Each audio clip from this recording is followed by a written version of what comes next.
In this week's review we're going to be taking a look at Star Wars Republic Commando, a first-person shooter that was developed and published by LucasArts and was released on the Xbox in February of 2005. But before we get started, I just wanted to say that if you like this video, please hit the like button as it really does help the channel.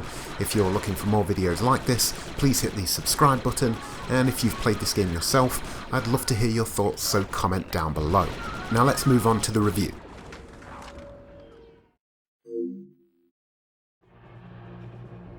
Like many of the other extended media that have come from the Star Wars universe, this game is set during the Clone Wars. As the player, you take control of a clone commando team, a group of 4 elite clone troopers that were bred to be the best of the best to aid the Republic.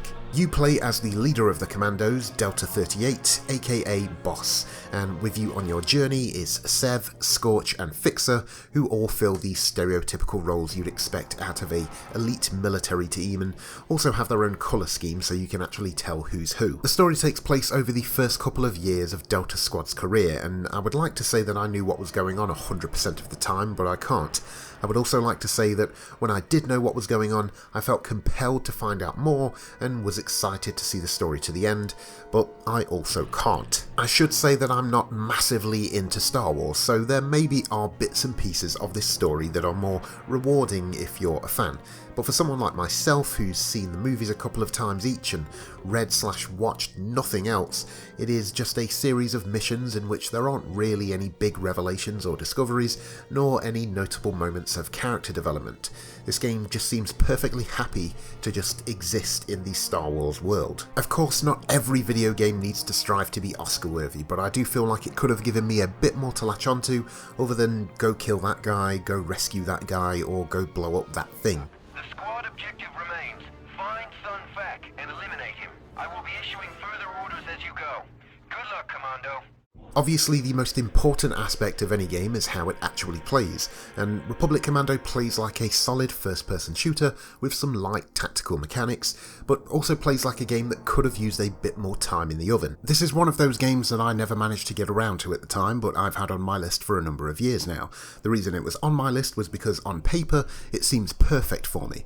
I love a good shooter, I love an action-packed and explosive campaign, and I'm always at least 10% more interested in entertainment that takes place in sci-fi settings. Throw in some tactical mechanics that make me feel like I've solved a complex combat puzzle, and you're definitely ticking a lot of my boxes. Trouble is, for me, with all the ingredients that I just mentioned, I find it very easy to poke holes and nitpick with each aspect of its design, not to the point that I would call it subpar, but enough that I would say it's just fine. The shooting is more than serviceable, and the moment-to-moment gameplay is fun as you gun down practically everything in your path, with the game being just forgiving enough that you feel slightly overpowered. The mark of an excellent shooter, in my opinion, is that the weapons feel snappy and powerful. Unfortunately, in the case of Republic Commando, I'd describe them more as floaty and a bit limp. On a positive note, I do think that the weapons are cool. I really like the design of the assault rifle and how at the press of a button you can transform it into a sniper rifle.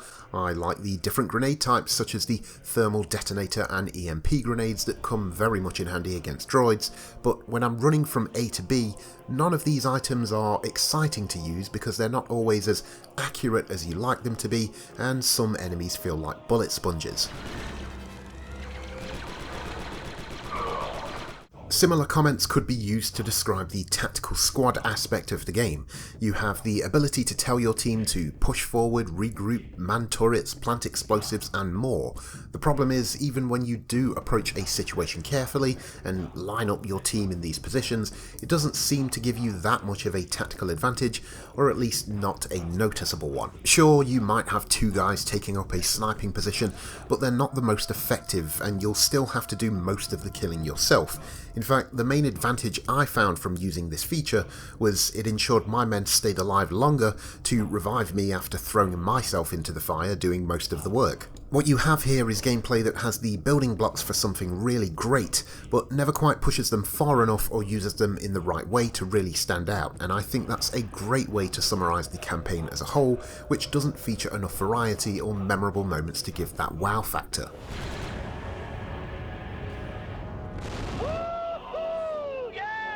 Now, I remember back in 2005 that Republic Commando did look quite impressive. While the visuals have aged a bit, it still does look nice in most spots, and I'd say the indoor environments look better than the outdoor ones, but I'm certainly not taking points away from the game for its appearance. They get some good use out of the Star Wars license, everything looks like what you'd expect it to look like in a galaxy far, far away, and when the developers had to come up with their own designs for weapons and armour, they did a pretty good job. From time to time you'll run into a fuzzy texture or an enemy that doesn't look quite as polished as you'd like, but never enough that it takes you out of the experience. If I'm being critical, then I would say that I'd have appreciated a little more variety to the mission areas, as a lot of the game blends together in my mind, but what is there doesn't look poor. Moving on to the audio work, as you'd expect, they use as much of the signature soundtrack as they can, and even add their own bits and pieces in that sound authentic. They borrow the blaster sounds, they borrow the sounds of the ships, vehicles and droids, so it all fits in nicely. The voice work in the game is your standard kind of stuff, orders barked over a radio for exposition and new objectives, banter amongst your teammates that I guess is supposed to be charming but instead is a bit of a shoulder shrug. It's also minimal that it isn't annoying, however at the same time there isn't enough of it to justify the moments where the game asks you to feel something for these characters. Getting acquainted with the locals, eh, Sev? That was fun. Where's Sunfac? In the next room, boss. Don't worry. I saved some targets for you guys. As I mentioned earlier, I feel like Star Wars Republic Commando is a game that could have used a little more time in the oven.